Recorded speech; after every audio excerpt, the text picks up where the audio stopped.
Le mouvement de la ruralité, c'est votre devise, c'est votre en-tête dans cette élection régionale avec le soutien de Résistons de Jean Lassalle.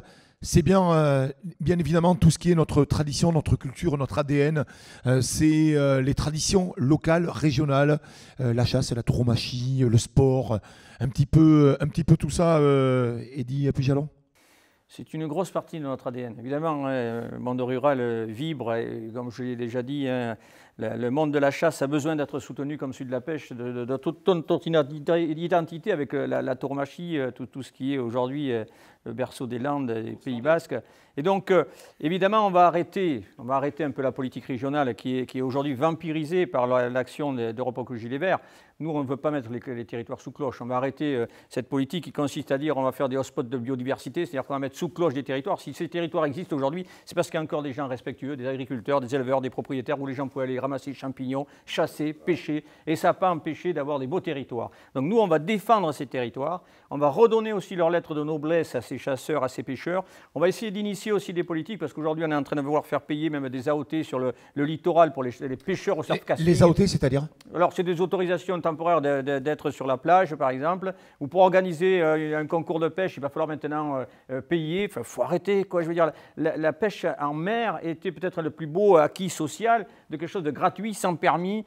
Il faut redonner de la liberté. Il faut arrêter de se faire agresser par ces gens qui n'ont qu'un seul mot à la bouche: interdire, interdire, interdire. Sauf que ce n'est pas les pêcheurs, ce n'est pas les chasseurs, ce n'est pas les agriculteurs qui ont fait disparaître la biodiversité. Encore une fois de plus, on sera là pour soutenir toutes ces activités.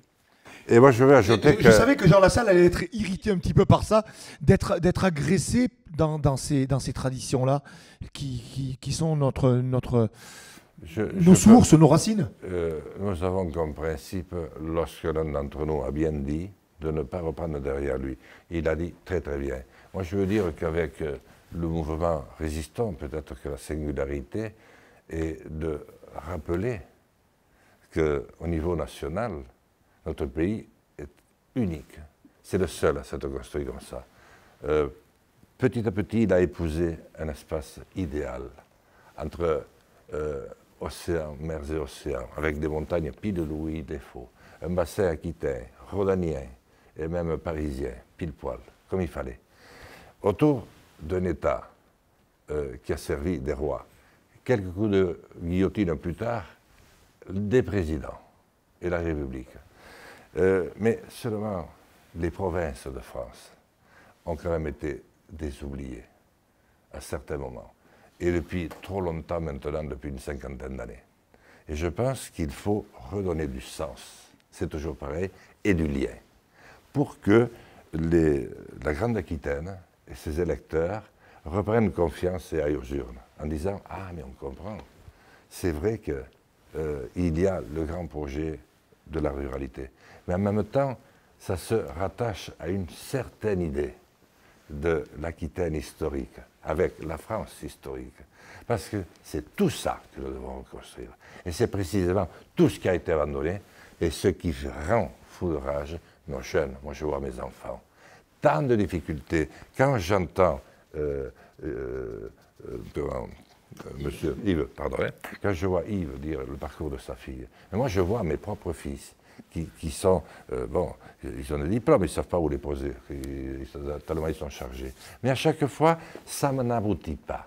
Et ça n'aboutit pas parce que nous n'avons pas de fil conducteur, tout est interdit, tout est impossible, et ça ne fonctionne pas. Et qu'on aura, Jean, on a aujourd'hui l'obligation de remettre les choses à l'endroit. On ne peut pas continuer à avoir un maire de Bordeaux qui dit l'arbre mort du sapin de Noël, il faut l'arrêter. Oui, oui. Qu'on ait un élu qui nous explique que les bateaux à voile, ça pollue, mais on ne sait pas d'où il a sorti ça. Toujours les mêmes, d'Europe Écologie Les Verts. Quand on voit un débat dans une municipalité à Strasbourg, où il y a des conseillers municipaux, où ça coûte de l'argent public, et qu'on est en train de perdre plusieurs minutes pour dire qu'est-ce qu'on va faire de l'habitat, de la punaise de lit, et qui va se charger de l'habitat du rat? Alors qu'on est en train de parler de social, de mal-être dans l'habitat, et là on a des gens qui n'ont de vue que si la punaise de lit va se sentir mal. Non, mais on est en train de perdre tous les repères d'humanisme et on est rentré dans une idée d'une écologie complètement folle où il va falloir quand même remettre les choses à plat et arrêter de mettre tout sur la table pour ces gens-là qui sont quand même déconnectés de la réalité. Yves Damecourt, c'est vous le porte-parole de ce mouvement de la ruralité. La région Nouvelle-Aquitaine est une des régions les plus touristiques de France.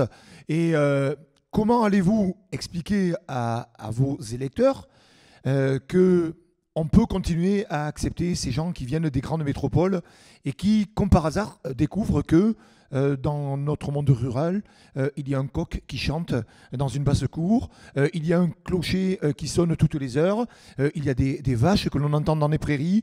À un moment donné, ce monde ici de cette terre est un petit peu irrité, voire exaspéré d'entendre systématiquement et de voir qu'il y a des procès qui sont faits en permanence par rapport à ça.